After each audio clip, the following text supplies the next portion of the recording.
The Facebook killer is found. The United passenger who was dragged off the plane is preparing a big lawsuit. And a look at this week's forecast. All that and more coming up on this half hour of RTN News.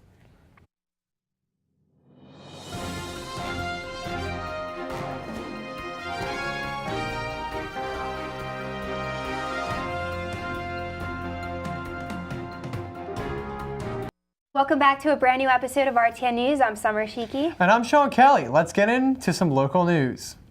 The Facebook killer killed himself after a police chase in Pennsylvania. Someone spotted Steve Stevens' white Fusion at a McDonald's parking lot in Erie, PA, and called authorities. As Stevens fled the scene, one trooper performed a pit maneuver, a strategic way of ramming a car to disable it. As the car spun out of control, Stevens pulled a pistol and shot himself in the head. For 2 days, authorities across the country scrambled to find Stevens. The man wanted for the death of Robert Goodwin, a self-taught mechanic and grandfather of 14. Washington Township Police are reminding residents to lock their vehicles after 2 criminals were found with bags and backpacks filled with stolen goods. Police received a report around 5 a.m. this past Saturday that 2 people wearing backpacks were seen leaving parked cars in the Greens development of Washington Township. 17-year-old Salvatore Menta of Turnersville and another juvenile from Woodbury were arrested for crimes of burglary and theft. Jewelry, wallets, and change were stolen from the cars on Equitation Way, Fox Hollow Lane, Gallabet Walk, John Drive, and Knoll Court of the surrounding areas. The one-year anniversary of Pennsylvania's medical marijuana law was celebrated by Governor Tom Wolf in Harrisburg, along with families and advocates of the legislation. At the state capitol yesterday, Governor Wolf said the process is on schedule for growers and dispensaries to open their doors in early 2018. While Pennsylvania is handling the release of its provisions, the Department of Health has approved 226 applications through the Safe Harbor program, allowing caretakers of people under the age of 18 to get medicine from other states. Traffic is being reported to be flowing again after a major accident shutdown on Interstate 295 near the Delaware Memorial Bridge this past Saturday. 10 people, including 4 children, were hurt when the 10 a.m. crash took place. Delaware State Police report that the crash took place right after 10 a.m. between State Route 13 and Interstate 495 in New Castle County in Delaware. No people have been identified, but the injuries were not life-threatening. It was a warm Easter, and the weather looks to stay that way. Jashanti Pittman has your weather forecast. Thank you. Today it is sunny with a high 67 and low 41. Tomorrow will be cloudy with a high 61 and low 50. On Thursday it will be partly cloudy with a high 78 and low 58. This weekend isn't looking too bright or dry, so make sure you grab your umbrellas. Starting with Friday with scattered thunderstorms with a high 78 and low 58, going into Saturday with rain with a high 64 and low 46, and ending Sunday with rain with a high 56 and low 48. Well, the rest of the week is fine. Just the weekend is just a little. But Easter was perfect last week, so great. I couldn't complain about that. It was so beautiful. I had a fun Easter egg hunt with my family. Really? I was happy. It was great weather. It really was. And I'm just happy that it's not raining today, at least. That's true. Thanks, Jasanti. It's tax day, and people are urging President Trump to release his tax returns. See what the press secretary said about that after the break. Listen to me. I am captain of the track team. And if I'm late, she doesn't really think she's going to get out of here, does she? Be nice. She's new. Hello, is anyone there? Ugh! Wow. Even from our standards, you look awful. Oh, sweetie, what happened? Me? My friend Becky got to talk to this super cute boy, and I tried to act like I wasn't jealous, but I so totally was. And then out of nowhere, this concrete barrier just popped up. Maybe it was a semi. You mean you were driving? Yeah. I mean, I know the whole eyes on the road thing, but this was a super important text. Maybe you have to know, Becky. Texting? Great. But it was only like 5 seconds, and I'm a really, really fast texter, so it wasn't even a big deal. Actually, has she texted me back yet? Wow, I get like no bars in this place. I wonder if they have Wi-Fi here. Welcome back to RTN News. We're going to head over to Carlin Harlow with the latest in entertainment. Thanks, Summer. A teaser trailer for the upcoming installment of Star Wars franchise, The Last Jedi, was released this past week. Within the first hour, the trailer racked 480,000 views. Now currently holds 27 million views on YouTube. Almost immediately, fans reacted on social media to the trailer, emotions ranging from excitement to confusion. All in all, fans will just have to wait until December 15th when the film hits the big screen for any questions to be answered. Speaking of big action blockbusters, Fate of the Furious, the newest and 8th part of the Fast and Furious franchise, has broken the record of biggest worldwide opening weekend of all time. Making $535 million in global revenue, Fate of the Furious beat out the previous record holder, Star Wars The Force Awakens, by $3 million. Lady Gaga headlined Coachella this past weekend, where she debuted her new single, The Cure. The popular pop artist's most recent album, Joanne, differed in its genre type from her previous work. Joanne has more of a soft rock country vibe than her usual flashy pop sound associated with the artist. Her single, The Cure, brings back Gaga's past pop music roots. Paired with her album Joanne, the two examples show Gaga's versatile ability as an artist.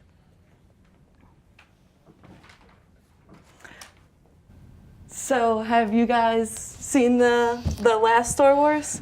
I have not actually. No, I have not either. Neither of you. Oh my gosh, it's too popular. But Coachella, Lady Gaga was at Coachella, and I saw so many people at Coachella on Instagram and everything like that. So I don't know was just anything so about jealous. that. But Oh, it her seems music's fun. fantastic. Yeah, I That's actually fun. went one time. So after the break, we'll have some more in national news. Don't go away.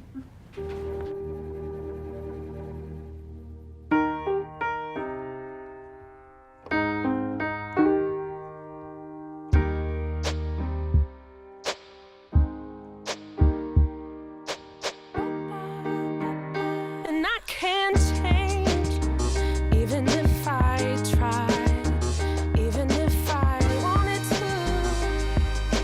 My love, my love, my love, she keeps me warm. She keeps me warm. She keeps me warm. She keeps me warm. She keeps me warm. She keeps me warm. We are neighbors and best friends. I love my sister. My heart doesn't see race. Love is love. Our family is no less than any other family. Love is kind. Love is patient.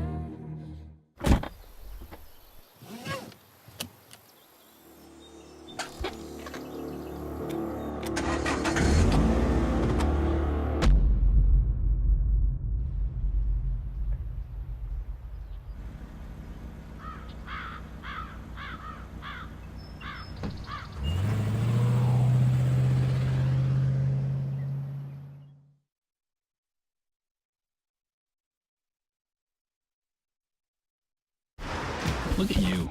You're at the top of your game. You're unstoppable. Nothing can throw you off track. Wait, is that your car? Uh-oh. Yeah, I saw that coming. That will throw you off track. You're looking at around 10 grand in fines, legal fees, and increased insurance rates. Let's try this again. Smart move. Because buzz driving is drunk driving. Back to RTN News. A motorist is stable but critically hurt in an accident this past Friday after losing control of his vehicle and striking a tree in Monroe Township. The 28-year-old Philadelphia man was driving a 2008 BMW SUV north on Snowberry Drive near the intersection of Indigo Avenue around 4:30 a.m. when his car slipped at a curve and he ran off the road. The vehicle traveled through a home and continued nearly 60 feet off the roadway before hitting a tree on a neighboring property. The driver's side of the vehicle hit the tree, quote, until the vehicle wrapped around the tree at the driver's door, causing significant intrusion into the vehicle. The driver was not identified by police and has been taken to Cooper University Hospital for treatment.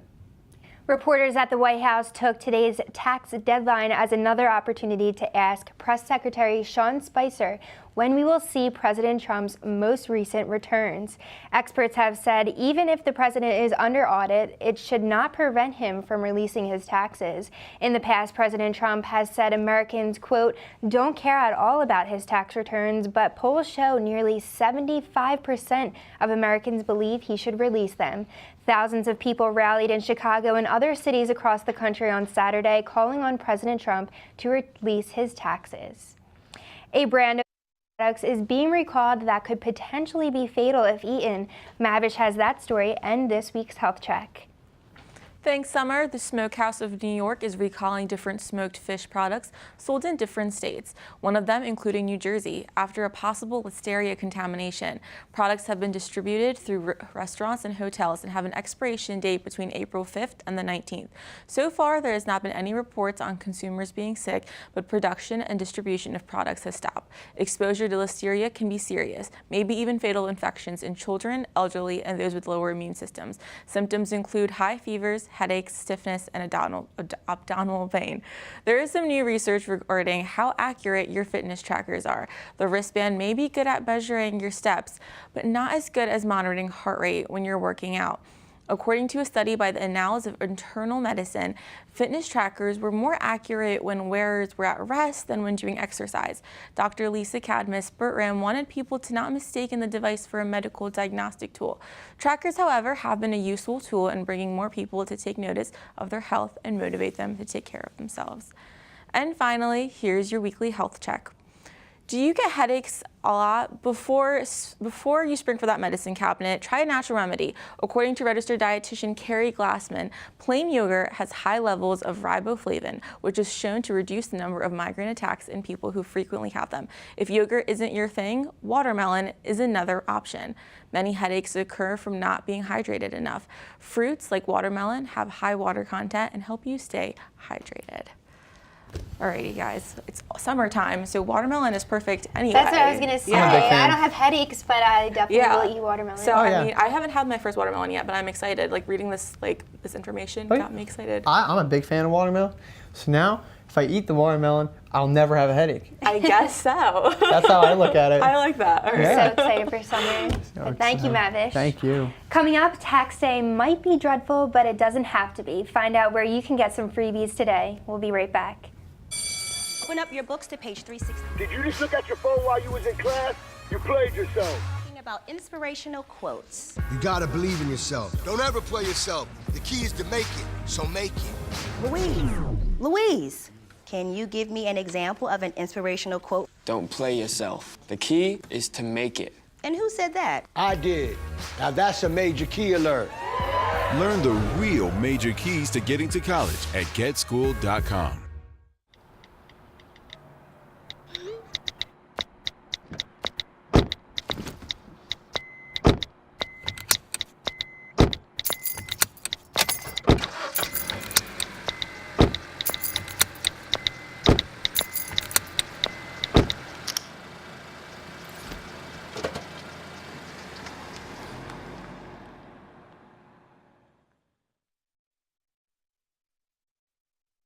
Welcome back to RTN News. National news coming up right now. Another major highway through Atlanta was partially shut down on Monday after the pavement rose up and broke apart in an area where underground utility work was being done. A motorcyclist hit the rising pavement in the carpool lane of Interstate 20 and went airborne and now remains critically injured. The road buckling was caused by a utility crew using machinery to bore a new natural gas pipeline under the highway, authorities said. Company spokesperson Melissa Klontz said, quote, "This incident was not caused by and did not involve the release of natural gas. This latest infrastructure problem will only delay more traffic in the major national highways already congested city." A dismal earnings report is adding insult to injury for United Airlines on the heels of a major fallout from a video showing a passenger being dragged from one of their planes. On Monday, an earnings report for United showed that profits were down 57% for the 3 months of the year, and that's before the period before the infamous video surfaced, showing Chicago aviation officers dragging Dr. David Dow off the plane. Dow's lawyers are preparing a lawsuit and have filed papers to make sure that all evidence from the incident is preserved. U.S. Customs and Border Protection officers seized nearly $1 million in smuggled drugs at the U.S.-Mexican border in Phoenix this past week. Border agents arrested 5 U.S. citizens and 2 Mexican nationals in separate attempts to smuggle drugs into the U.S. The drugs involved 412 pounds of methamphetamine, heroin, and cocaine that was worth upwards of $1 million. From April 11th through 13th, officials seized the drugs from cars, trucks, and sedans as numerous individuals tried to secure them across the border. Today is tax day, which means it's the last day to file your 2016 tax return. If you haven't filed your federal tax returns yet, you have until midnight to submit your returns or request an extension to avoid a penalty. Tax day is typically April 15th, but a holiday in Washington, D.C. pushed it back this year. But tax day isn't so bad when you get free stuff. You can get free Cinnabon bites at selected Cinnabon stores. Dunkin' Donuts has what they call treat yourself tax day freebies, and McDonald's has a variety of freebies depending on the location. Well, from baseball to outdoor track, Kevin Cornell has this week's health check. Update. Thanks, Summer. Rowan University split a doubleheader in baseball with Rutgers-Newark this past Saturday. Game 1 of the doubleheader was all Rutgers-Newark as they took the game 12-3. However, Rowan came to life in the second game, winning it 18-7. Second baseman Alex Kokos went 5 for 6 with 1 RBI and 3 runs, while third baseman Matt Jolly recorded 4 RBIs. Rowan now has a 22-10 record on the season with a 6-4 conference mark. The women's outdoor track and field team competed at the Greyhound Invitational this past Saturday. Emily Action would take first place in the 5,000 meters with a time of 18 minutes 11.80 seconds. The 4x400 meter relay team, consisting of Beatrice Robinson, Emily Florian, Lexis Matos, and Claire Incantalupo, would win the event with a time of 4 minutes 1.52 seconds. Incantalupo would also go on to win the 400 meters in 57.97 seconds. The softball team beat New Jersey City University in dominating fashion this past Saturday in a doubleheader. Both games only went 5 innings due to the 8-run rule. The final of both games was 10-1 and 12-0. Right-hander Lauren Shannon was the winning pitcher in the earlier contest, allowing only 2 hits and 1 run. Right-hander Ashley Leash picked up the shutout in the evening game. The Props traveled to Rutgers-Camden for their next doubleheader. Rowan University's Lauren Shannon and Anthony Salimo were named NJAC Athletes of the Week for this past week. Shannon received Rowan's 6th straight Rookie Pitcher of the Week after allowing only 2 earned runs in 14.1 innings of work. Salimo earned his 2nd NJAC Outdoor Track Athlete of the Week after posting 2 ECAC qualifying marks at the Hopkins Loyola Invitational. So definitely good, guys, to hear of Rowan athletes making a big splash, not just at here at Rowan, but in the conference altogether. Oh, yeah, definitely. And it reflects on the school a lot, and it's great to see that our students and our peers are getting these great honors that are available to all college students, and the show that they're on top makes our college look really great. Let's not forget the softball team with 2 dominating victories this past Saturday as well. They're killing it. They're always killing it, definitely. Absolutely. Great start to the season. Well, thank you, Kevin. Thanks for joining us for this week's episode of RTN News. I'm Summer Shiki. And I'm Sean Kelly. Have a great week, Rowan University.